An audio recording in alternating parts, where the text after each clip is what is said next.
এদেশের সম্পদ লুণ্ঠিত হয়েছে। যখনই যে সুযোগ পেয়েছে সম্পদ লুট করেছে।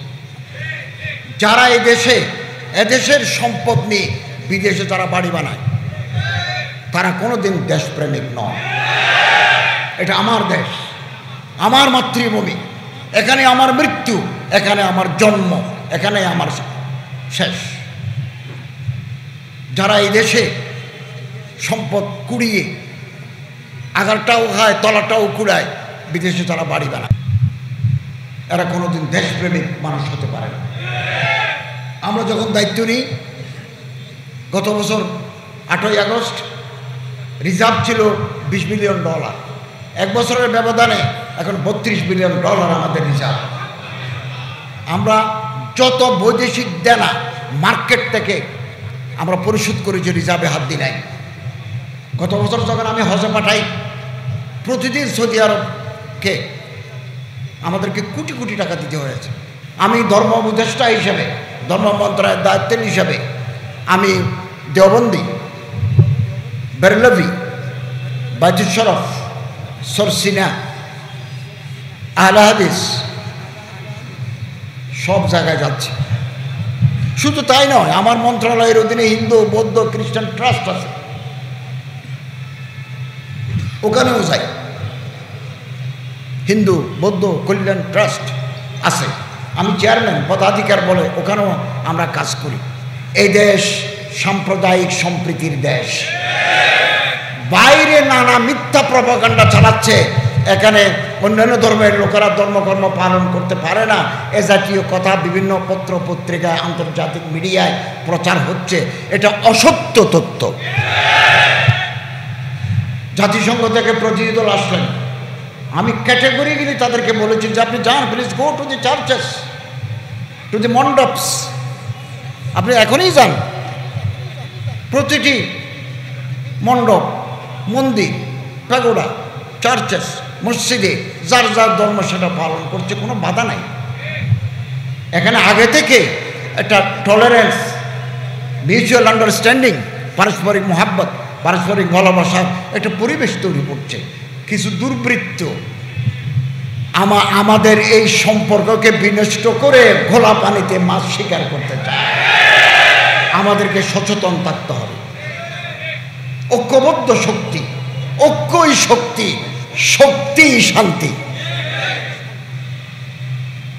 হুজুর আকরাম সাল্লাল্লাহু আলাইহি ওয়াসাল্লাম বলেন, দুনিয়ার সমস্ত মুসলমান এক শরীরের মতো, কাজাসাদিন ওয়াহিদিন, কারজুলিন ওয়াহিদিন, এক দেহের মতো। ইস্তাকা আইনু ইস্তাকা রাসু, ইস্তাকা রাসু ইস্তাকা কুল্লু। পায়ে যদি গুতা খায় চোখ দিয়ে পানি আসে। পৃথিবীর কোন প্রান্তে যদি কোনো মুসলমান বিপদগ্রস্ত হয়, আন্দর কিল্লার মানুষের চোখে পানি আসে। এটাই ওয়াহদাতে উম্মত, এটা উখুওয়াত, it is a Muslim fraternity.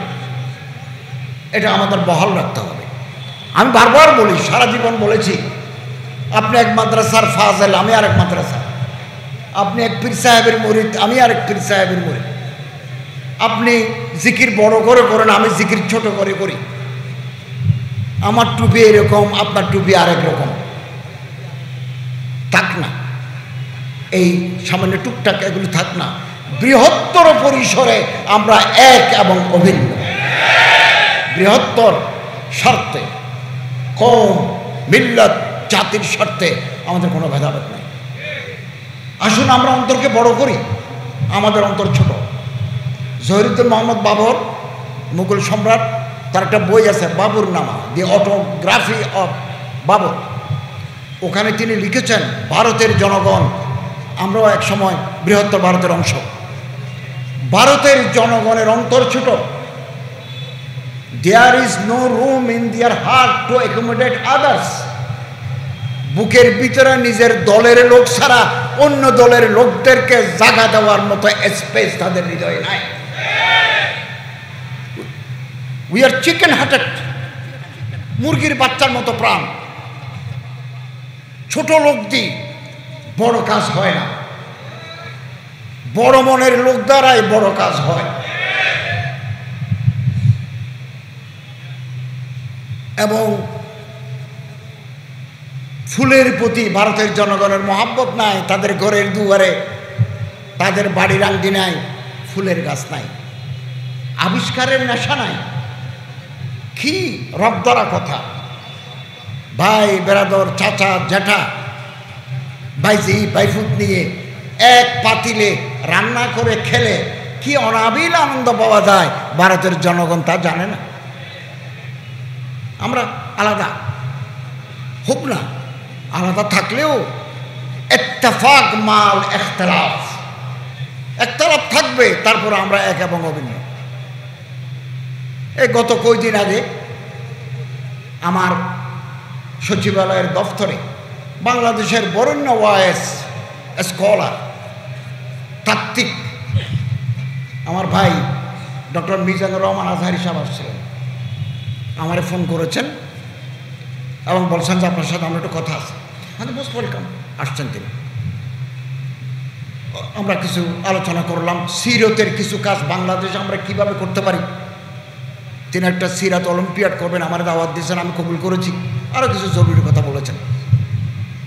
আমি যাওয়ার সময় আমার চেম্বার থেকে বের হয়ে লিফট পর্যন্ত ওনারে এগিয়ে দিয়ে এসেছি এবং তিনি বলছেন যে আপনি কেন আসছেন, আমি চলে যেতে পারবো। এটা হচ্ছে মানুষের প্রতি মর্যাদা, সম্মান। আমি আমার ভাইকে সম্মান করলে আল্লাহ আমারে সম্মান দিবেন। আমি যদি গুতাগুতি করি আল্লাহ আমারে ফেলে দিবেন। এই যে হযরত প্রফেসর ডক্টর আবু নোমান সাহেব, চট্টগ্রাম আন্তর্জাতিক ইসলামী বিশ্ববিদ্যালয়ের ভাইস চ্যান্সেলর, সাবেক vice chancellor professor Abu Bakar Rafiq সাহেব, দেশের বরেণ্য আলেম। উনি কামেলে ফার্স্ট ক্লাস ফার্স্ট পুরা বাংলায়। মৌলানা আবু বকর রফিক সাহেব, আল্লাহ ওনারে হায়াত দরাজ করুন। मौलाना अबू नौमान साहब का अल्लाह ताला हयात दराज करो। आप जीते रहे 1000 बरस, उस बरस के हर दिन हो 1000 बरस। अपना उस्ताद उन्हीं होल बांग्लादेशे कामेल एक नम्बर, ढाका विश्वविद्यालय honours masters first class first, Khartoum বিশ্ববিদ্যালয় সুদান, আমাদের রত্ন, আমাদের গৌরব।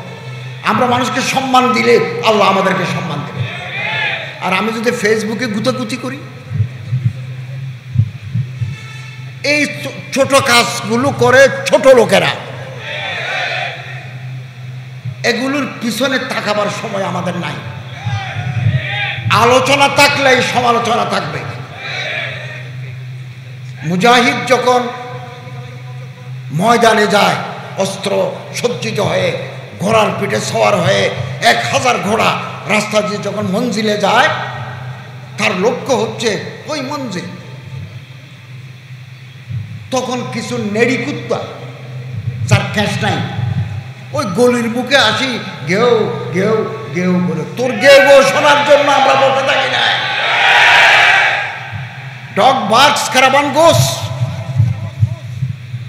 कुत्ता भूखता रहेगा, काफिला चलता रहेगा।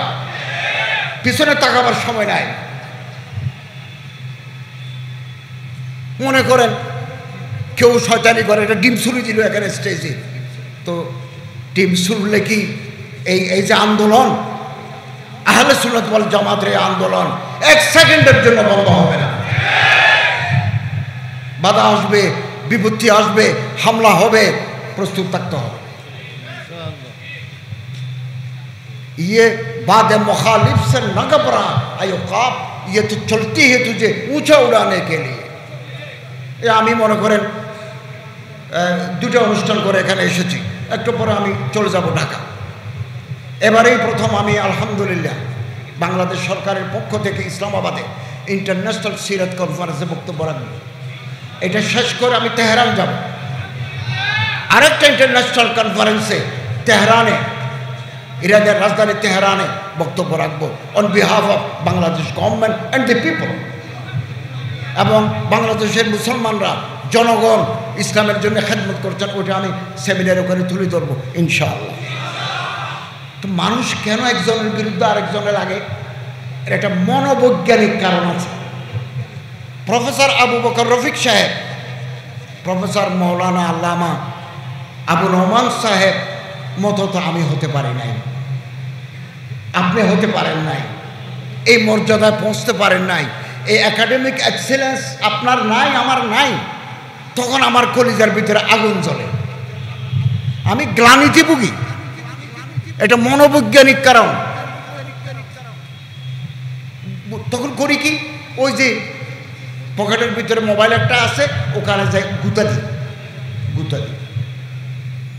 আল্লাহ যাকে উপরে তুলবেন, মর্যাদা দিবেন, খেদমত আদায় করবেন, পৃথিবীর সব মানুষ মিলে চেষ্টা করলেও তাকে নামানো যাবে না। আর আল্লাহ যাকে ফেলে দিবেন, রেজ টু দি গ্রাউন্ড, পৃথিবীর সব মানুষ মিলেও তাকে তুলতে পারবে না।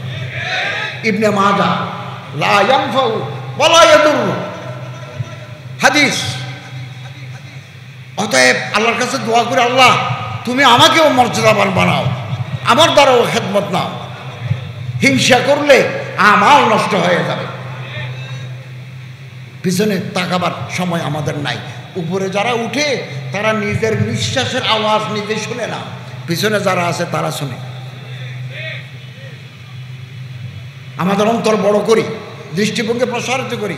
হোক না আপনি একদল, আমি একদল, কিন্তু ময়দানে রাজপথে আমাদের দেখা হবে। কেন আমরা তো ছোট, কেন আমরা বড় হতে পারি না? আল্লামা ইকবাল রহমতুল্লাহ আলাইহি বলেন, মঞ্জিল সে আগে বড়কর মঞ্জিল তালাশ কর। মনে করেন আমি চট্টগ্রাম ইউনিভার্সিটির ছাত্র, আপনি চট্টগ্রাম বিশ্ববিদ্যালয়ের ছাত্র, মাস্টার্স করে আপনি পিএইচডি করবেন লন্ডন ইউনিভার্সিটিতে, ফ্রাঙ্কফুর্টে করবেন জার্মানিতে, খরতুমে করবেন। আরও মঞ্জিল আছে। মঞ্জিল সে আগে বড়কর মঞ্জিল তালাশ কর, মিল যাই তুঝে দরিয়া তো সমন্দর তালাশ কর। দরিয়া যদি পাও সমুদ্র তালাশ করো। हर शीशा टूट जाता है पत्थर की चोट से। पाथर मारी दिले জানালার গ্লাস ভাঙি যায়, এটাই নিয়ম। पत्थर ही टूट जाए वो शीशा तलाश कर। पाथर भागी जाए एरकम ग्लास तलाश करो। सजदे से तुझे क्या हुआ सदियां गुजर गई। शत बছর গত হয়ে গেল, সজদে দিলাম, তনহা আনিল ফাহশায়ে ওয়াল মুনকার তো হয় নাই, খুশু নাই, খুজু নাই। तेरे जिंदगी बदल दे वो सजदा तलाश कर। एमन सजदा तलाश करो जेटा दिले जीवन बदले जाए। मुल्ला के आजा हो रहे मुजाहिद के आजा हो। अल्फाज और माना में तफावत नहीं, लेकिन मस्जिदेर मिनारे থেকেও আযান দেয়, যুদ্ধের ময়দানে ও জিহাদের ময়দান থেকেও আযান দেয়। আলফাজ এবং কোন অর্থ নাই, কিন্তু এই আযান আর ওই আযান বেশ কম আছে, তফাওত নেই। লেকিন আল্লামা ইকবাল रहमतुल्लाह अलैह बोलें, हर इंसान के दिल में अदावत की आग जल रहा है, आग ही बुझ जाए वो पानी तलाश कर। আমাদের প্রত্যেকের কলিজার ভিতরে হিংসার আগুন। আসুন না কোন আল্লাহর বলি, কোন দরবেশে খোদা মস্তের কাছে যাই, এমন এমন তাকওয়া পরহেজগারি তাজকিয়ার নফস নিয়ে আসি, হিংসার আগুন যাতে নিভে যায়। এখন একটা সুযোগ আসছে কাছাকাছি আসা, ইতিহাস বদলে যেতে পারে। ভুল করলে ইতিহাস আমাদের ক্ষমা করবে না, এটা মনে রাখবেন, মনে রাখবেন।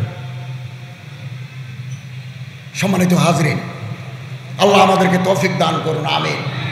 আরেকটা কথা বলি, এই দেশ বিগত 54 বছর যাবৎ এ দেশের সম্পদ লুণ্ঠিত হয়েছে। যখনই যে সুযোগ পেয়েছে সম্পদ লুট করেছে। যারা এদেশের সম্পদ নিয়ে বিদেশে যারা বাড়ি বানায়, তারা কোনোদিন দেশপ্রেমিক নয়। এটা আমার দেশ, আমার মাতৃভূমি, এখানে আমার মৃত্যু, এখানে আমার জন্ম, এখানে আমার শেষ। যারা এই দেশে সম্পদ কুড়িয়ে আগারটাও খায়, তলাটাও কুড়ায়, বিদেশে যারা বাড়ি বানায়, এরা কোনোদিন দেশপ্রেমিক মানুষ হতে পারে না। আমরা যখন দায়িত্ব নিই, গত বছর 8ই আগস্ট রিজার্ভ ছিল $20 মিলিয়ন।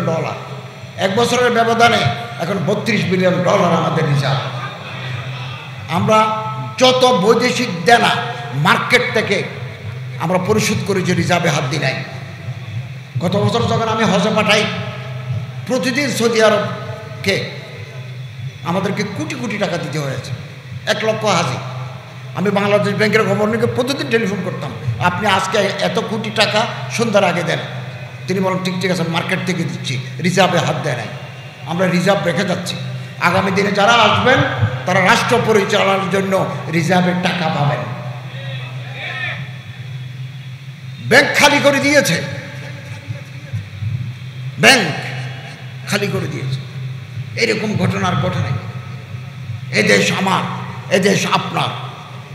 54 বছরে যারা এই দেশকে তিলে তিলে গড়ে তুলেছেন, আমরা তাদের প্রতি শ্রদ্ধা জানাই। বহু নেককার পরেশকার মানুষরা দেশে আছে। আমরা কেন ভালো হতে পারলাম না? আমরা কেন চোর, কেন চুরি করি?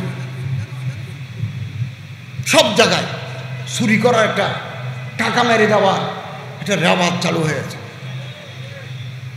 রেওয়াজ, আমাদেরকে এই রেওয়াজ ভাঙতে হবে। নেককার মানুষকে রাষ্ট্র পরিচালনার দায়িত্ব দিতে হবে। সৎ, পরহেজগার, মুত্তাকি মানুষকে দায়িত্ব দিতে হবে।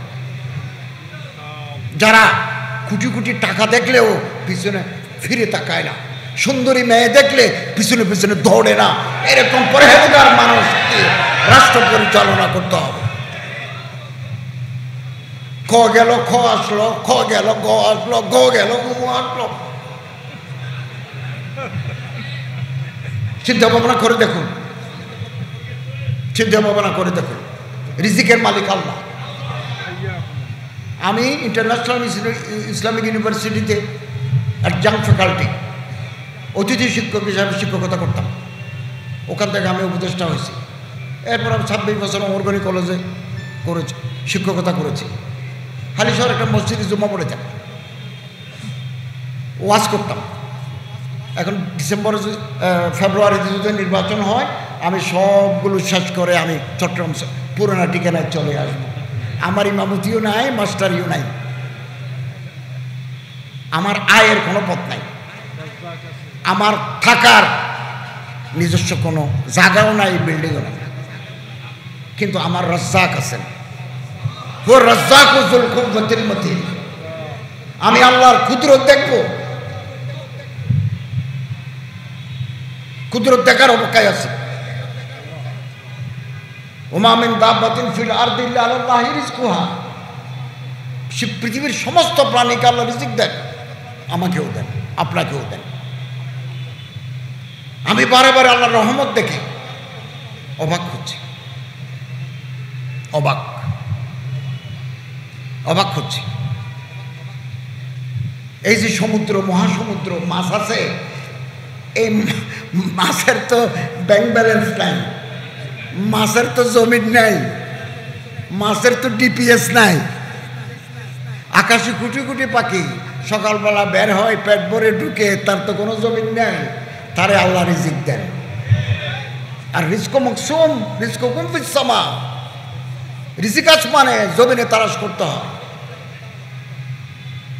ঘুষ খেতে হবে না, সুদ খেতে হবে না, পার্সেন্টেজ বানাতে হবে না, কানাডায় বেগম পাড়াতে বাড়ি বানাতে হবে না। কি একথা আমি নির্দ্বিধায় বলি, এদেশের মূল ধারার কোনো আলেম, কোনো পরহেজগার, দিনদার, আল্লাহ বলা মানুষের এদেশের টাকা লুট করে বিদেশে তারা বাড়ি করেন নাই। নান নজির নাই, নজির নাই। এদেশ আমাদের, এদেশ আমরা কাউকে ইজারা দিই নাই, এদেশ আমাদের। আমরা এদেশকে মহাব্বত করে এদেশকে ভালোবাসি, ভালোবাসি। কেউ যদি আমার জন্য সুপারিশ, কিছু সুপারিশ নিতে আসে, এটা হিন্দু হোক, বৌদ্ধ হোক, খ্রিস্টান হোক, সনাতনী হোক,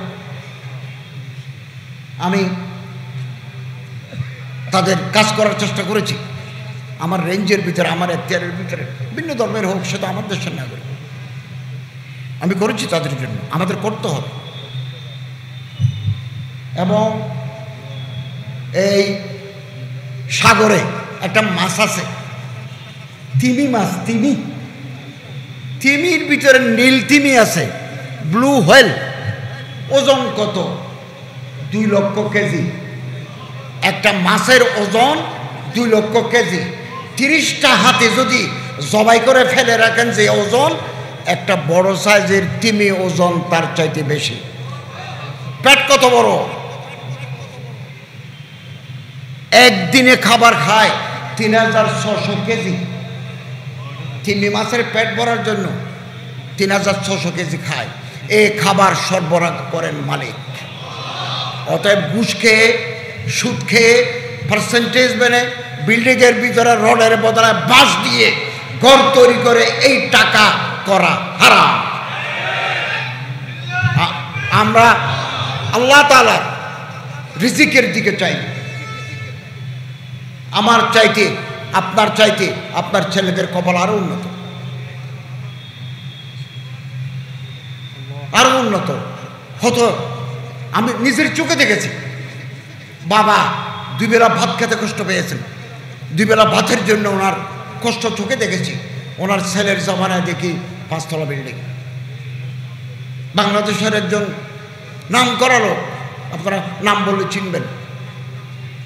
ওনার ছেলে মেয়েরা আমার সাথে দেখা করতে আসবেন, আমি অ্যাপয়েন্টমেন্ট দিয়েছি। আমরা যখন ইউনিভার্সিটিতে পড়তাম, ওনার বাসায় বেড়াতে যেতাম। অনেক বড় ধনী লোক। এখন উনি আমার কাছে কিছু সহায়তা চাইতে আসতেছেন। তিলকাল আইয়ামু নুদাবিলুহা বাইনান নাস। আমরা আল্লাহকে ধরি, সিরত রাসূলকে ধরি, ঈদে মিলাদুন নবীর তাৎপর্যকে হৃদয়ে ধারণ করি। ইনশাআল্লাহ আজিজ, আমরা আশাবাদী পূর্ব দিগন্তে নতুন সূর্য উঠবে। এটার জন্য আপনারা আমাদের অপেক্ষায় থাকতে হবে। আমাদের একটু কোরবানি দিতে হবে আমার ভাইয়ের জন্য। আমি দাঁড়ালেই না আমার ভাই আমার চেয়ারে বসতে পারবে না। আমি অকুপাই করে থাকলে তো বসতে পারবে না। আমি বড় বড় নেতাদেরকে বলেছি, বড় বড় একেবারে টপ নেতাদেরকে বলেছি, জাতির এই ক্রান্তিকালে আপনাদের এগিয়ে আসতে হবে। আমরা 22 জনে দেশ চালাই, রাষ্ট্র। আমি একমাত্র মাদ্রাসার ছাত্র।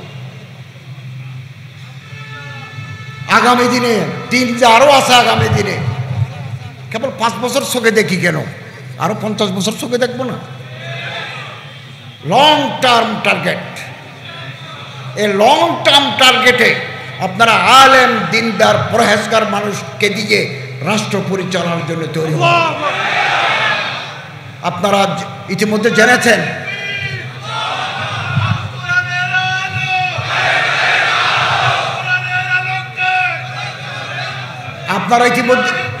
আপনারা ইতিমধ্যে জেনেছেন, হজের ব্যবস্থাপনায় মাননীয় প্রধান উপদেষ্টার নির্দেশক্রমে আমার মন্ত্রণালয়ের হোল টিম আমরা রাত দিন কাজ করে একটা সুন্দর হজ উপহার দিতে পেরেছি। 8,26,00,000 টাকা হাজিদেরকে ফেরত দিছে এবং 100 জনের টাকা ফেরত আসছে, হয়তো মারা গেছেন। আমরা আবার তাদেরকে ডেকে তাদের হাতে ক্রস চেক দিয়েছি। এই টাকাগুলো 900 করার সুযোগ ছিল। হাজি সাহেব তো জানেনও না ওনার টাকা যে আমরা সারপ্লাস রেখেছি, বাড়ি ভাড়া কম, ফেসিলিটিস বেশি, এখানে টাকা রেখেছি। ওয়াকফ, আমি কালকেও ডিসি মহোদয়ের ওখানে সার্কিট হাউসে এই আমাদের বড় বড় মাজার আছে, এখানে মাজার আছে, এই যে চন্দনপুরা মসজিদ, তারপরে গরিবুল্লাহ শাহ, মোহসেন আউলিয়া, বায়েজিদ বুস্তামি। হাতে তো সময় নাই, একটু কাজ করে যেতে পারতাম। বায়েজিদ বুস্তামি ডাকলাম, সারা বছরে কত আসে, অল্প অল্প কেন, বাকি টাকা কোথায় যায়? কোথায় যায়? চেষ্টা করবো। ডিসি মহোদয়কে বলেছি, আমার প্রশাসকও আসছেন, আমাদের হাতে যত সময় আছে দেখি না ওই টাকা থেকে গরিব, বিধবা, বিপত্নিক, ছাত্র, ক্যান্সারের রুগীকে কিছু সাহায্য করা যায় কিনা। আমি আপনারা জানেন কিশোরগঞ্জের পাগলা মসজিদে গেছি, এটা আমার মন্ত্রণালয়ের অধীনে। 90 কোটি টাকা ফান্ডে জমা আছে। জেলা প্রশাসক বলেছেন 90 কোটি টাকা জমা আছে, ওখানে কোনো মাজার নাই। এই একবারে 12টা বাক্স আছে, বাক্স খুললে 8-9 কোটি টাকা হয়। আমরা ওখানে তুরস্ক একটা বসফরাস প্রণালী আছে, বসফরাস প্রণালীর পাশে আলিশান ইসলামিক সেন্টার আছে, মস্ক বেসড। ওই আদলে আমরা একটা বিরাট কমপ্লেক্স করব। এর ভিতরে অডিটোরিয়াম থাকবে, লাইব্রেরি থাকবে, হাদিস চর্চা কেন্দ্র থাকবে, হেফজাহানা থাকবে, নুরানি মক্তব থাকবে। 90 কোটি আমাদের জমা আছে। প্রতিদিন মানুষ ওখানে গরু, ছাগল, মুরগি, চাল, বাতাসা, ওই খাবার সময় মিষ্টির মতো আর কি বাতাসা, এগুলো জমা হয়। ডিসি সাহেব বললে আসরের পরে নিলাম হয়। আমি থাকলে সেদিন 3 কোটি টাকা, আমি না থাকলে 1 কোটি। তো আমি আলেমদের নিয়ে একটা কমিটি গঠন করে দিয়ে আসছি যে আপনারা পালাক্রমে আসরের পরে এখানে বসে নিলাম দিবেন। আমি ওখানে বলেছি 82 লক্ষ টাকা আমরা গরিব মানুষকে দিই, আগামী দিন আরও বেশি দেব। আমি চাই মাদ্রাসায়, স্কুলে, কলেজে, ইউনিভার্সিটিতে বহু গরিব দুঃখী ছাত্র আছে। আমি শিক্ষক, আমার সারা জীবন মাস্টারি করেছি, আমার আর কোনো পেশা নাই। বহু দুঃখী মানুষকে দেখেছি, বই কিনতে পারে না, ল ডিপার্টমেন্টে পড়ে, জার্নালিজমে পড়ে, ইংরেজিতে পড়ে, বই কেনার পয়সা নাই। আমরা তাকে বই কিনে দিই, কাপড় কিনে দিই, পড়ার সুযোগ করে দিই। একটা সিন্ডিকেটের মাধ্যমে কিছু কিছু ওয়াকফ প্রতিষ্ঠানের টাকা সিন্ডিকেটের পকেটে চলে যাচ্ছে। এতদিন কেন হয় নাই? 54 বছরে কেন হয় নাই? গুড গভর্নেন্স, সুশাসন, একটা লিগেসি আমরা পাই নাই। আমি আমার মিনিস্ট্রিতে সবগুলো নিয়মের বাইরে আমি যাই নাই, নিয়মের ভিতরে। অতএব আগামী দিন আমরা যদি রাষ্ট্রীয় কাঠামোর পরিবর্তন চাই, সুখী সমৃদ্ধশালী সমাজ ব্যবস্থা চাই, আমরা যদি সিরতে রসুলের আলোকে এই সমাজকে আমরা বদলাতে চাই, আমাদের মানসিকতা বদলাতে হবে, কাছাকাছি আসতে হবে, পারস্পরিক সম্মান দেখাতে হবে, পারস্পরিক সম্মান। আমি চট্টগ্রাম থেকে হজের জাহাজের আমি আপনাদের এখানে যেমন আসছি, আমি এই হাটজারির পথে হাশেমি সাহেবের মাদ্রাসায় আমি দাওয়াত দিয়েছি। গত বছর আমি গেছি, এর আগে আমি যাই নাই। আমি তো ওই পথে চট্টগ্রাম বিশ্ববিদ্যালয়ে জীবন কাটাইছি, আমি আর কোনোদিন ভিতরে ঢুকি নাই। ওনারা আমাকে একেবারে একটা ভবনের আমি উদ্বোধন করলাম, ওখানে প্লেটে আমার নাম আছে। আমরা তো মিশি না, একজনের সাথে আরেকজন মিশি না। হিমালয় পর্বত মাঝখানে বাধা হয়ে দাঁড়িয়েছে। বাধার এই বিন্ধ্যাচল, বাধার এই হিমালয় আমাদের ভাঙতে হবে। মাথায় টুপি দেখলে, মুখে দাড়ি দেখলে, সুন্নতের আদর্শ দেখলে আমরা একে অপরের সাথে বুক মিলাব। থাক না আমাদের ভিতরে, in spite of our petty differences, we must shun our petty differences and unite, must be united under the banner of কালেমায়ে তাইয়্যিবা। Chittagong থেকে হজের জাহাজ চেষ্টা করেছি ভাই। গত বছরও হুজুরুল হজ ওল উমরার সাথে কথা বলেছি, চিঠি লিখেছি, ডিউ লেটার দিয়েছি। উনি আমাকে উত্তর দিয়েছেন যে আপনি যদি হজে জাহাজ যোগে মানুষ পাঠাতে চান আমরা দেব, আমাদের জেদ্দা সামুদ্রিক বন্দরে আমরা আপনার ফ্যাসিলিটিস দেব, কিন্তু আমার দেশে জাহাজ নাই, জাহাজ নাই। এবং একটা বড় শিপ বিল্ডার্সের মালিককে ডাকছি, বললো আমাদের তো জাহাজ নাই, কারণ সমুদ্র পাড়ে দিতে হবে, ওখানে তলাতম উত্থাল তরঙ্গমালা, এতগুলো হাজির জীবন, একটু সফিস্টিকেটেড আধুনিক জাহাজ না হলে হবে না। এই জাহাজ আনতে $2 বিলিয়ন লাগে। বাংলাদেশ ব্যাংক যদি দেয় তিনি আনতে পারবেন, এটা পারি নাই। জাহাজ নাই, এদেশে জাহাজ নাই। জাহাজ আসলে আমরা হিসেব নিয়েছি বিমানে যত ভাড়া যায় 40% কমে নিতে পারবে। তারপরও আশা ছাড়ি নাই, আবার ওনাকে ডেকে আবার আলোচনা করব কিছু মানুষ জাহাজে আমরা নিতে পারি কিনা, কম খরচে নিতে পারি কিনা। আমি আপনাদেরকে বলবো যারা হজে যাবেন মাহারাম সাথে দিবেন, কাফেলা বলে আপনার বউকে পাঠাবেন না। এই এখন আমি একটা চিঠি পাইলাম, এক মহিলা হারিয়ে গেছে। আমি এখন তদন্ত করব, যাতে আমার মক্কাতে আমার অফিস আছে, আমি এখানে টেস্ট পাঠাবো যে মেয়েটাকে দেখেন কোথায় কোথায় আছে।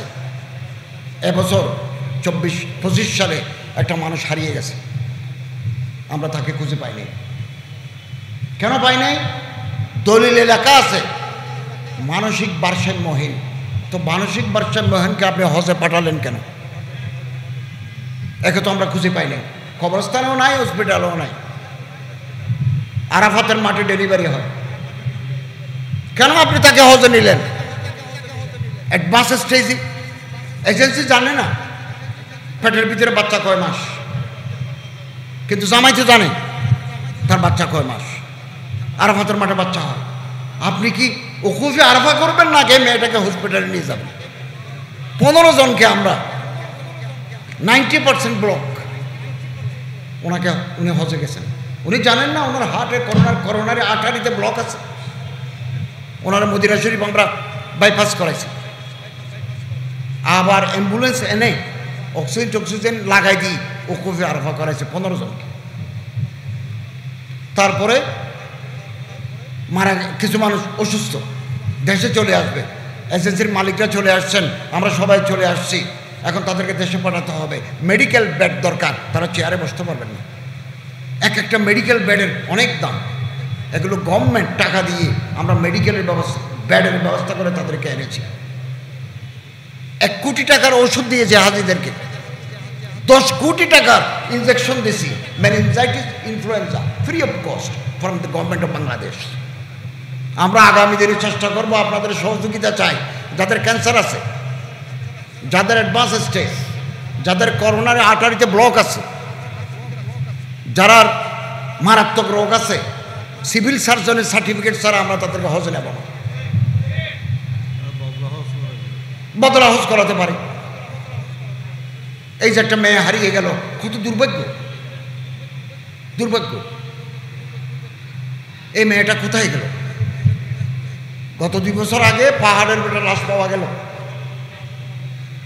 হেলিকপ্টার যাওয়ার সময় রেকি করে দেখা গেল পাহাড়ের উপরে মানুষের মতো লাগে। তার হেলিকপ্টার নিচে নামাইল, ছবি তুলল, হেলিকপ্টার ল্যান্ড করে দেখা গেল শরীরে গোশত নাই, সব হাড্ডি। একটা ব্যাগ আছে বাংলাদেশ, ব্যাগ খুলে দেখা গেল পাসপোর্ট। মুহূর্তের ভিতরে আমাদের সাথে যোগাযোগ করল, আমাদের অফিস আছে হজ মিশন, আমরা এখানে খবর দিলাম, লোক গেল, গোশত নাই, কেবল হাড্ডি, এসকেলেটর। এই মানুষ কেন পাহাড়ের উপরে গেল? অসুস্থ মানুষ, মানসিক ভারসাম্যহীন, পথ চিনে নাই। শরীয়তের মাসালা আছে, মাহারাম সাথে দিবেন, এমন মশলাও আছে মাহারাম যদি জীবনে পাওয়া না যায় তিনি বদলা হজ করবেন। তো এখন তো মেয়েটা হারিয়ে গেল, আমরা চেষ্টা করব, আন্তরিকভাবে চেষ্টা করব, আমরা ফুল মেশিনারি সৌদি গভর্নমেন্টের সাথে আলাপ করে এই মেয়েটাকে উদ্ধার করা যায় কিনা, কোথায় আছে, বেঁচে আছে কিনা। আর যদি লাওয়ারিশ পাওয়া যায় দাফন করে ফেলবে, তাও আবার রেকর্ড থাকবে, আমরা চেষ্টা করব ইনশাআল্লাহ আজিজ। আপনাদের কাছে দোয়া চাই, আমরা যতদিন রাষ্ট্র দায়িত্বে আছি আমরা যাতে দেশের দশের উম্মতে মুসলিমার খেদমত করতে পারি, সে তৌফিক যেন আল্লাহ আমাদের দান করেন। ওয়া আখিরু দাওয়ানা আলহামদুলিল্লাহ।